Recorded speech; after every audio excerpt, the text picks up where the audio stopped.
I want you to think about the documentation in your facility or practice. How strong is it to support coding and billing issues if the RACs were to review your cases? Would you be holding your breath to see if they requested recoupment? Or would you be breathing easy knowing that your documentation was solid and supported services billed?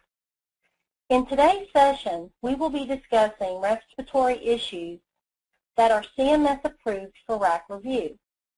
From an inpatient perspective, respiratory DRGs are one of the focus areas of the RACs. Identified on this list are some of the most common respiratory conditions and top DRGs billed in the country. That was speaking from the inpatient perspective. From the outpatient perspective, the RAC's interest generally lies in respiratory issues that exceed covered units of service per day, which are bronchoscopies and nebulizer demonstration and evaluation. So before we get started, let's all take a deep breath. Let's move on to medical necessity. This is definitely the one topic that has been taking our breath away in relation to the RACs.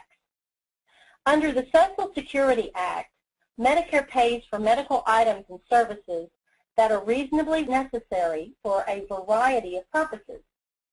Medicare may only pay for items and services that are reasonable and necessary for the diagnosis or treatment of illness or injury or to improve the functioning of a malformed body member. And I quoted that. That is their direct definition of medical necessity.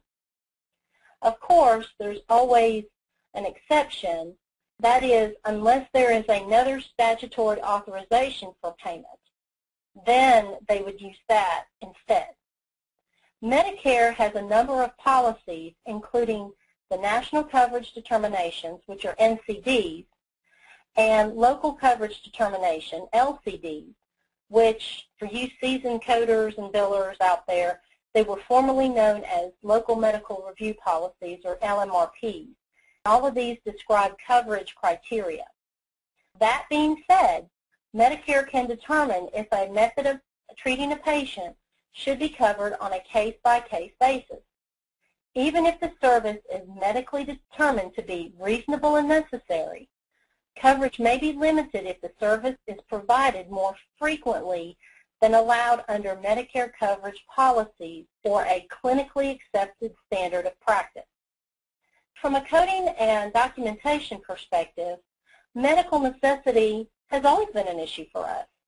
We have queried our physicians in our practices and in our facilities until we were blue in the face about documenting diagnoses and procedures in great detail. And now the RACs have gotten on board. As I stated, we anticipated this, and earlier this year, the RACs have posted their first CMS-approved medical necessity issues, and they're going to keep coming. Also, it's important to state that a RAC can recoup an inpatient claim on either medical necessity criteria or coding guidelines, but this is based on what the specified issue is. For outpatient or physician claims, based on what they're looking for specifically, recoupment can be based on data mining only.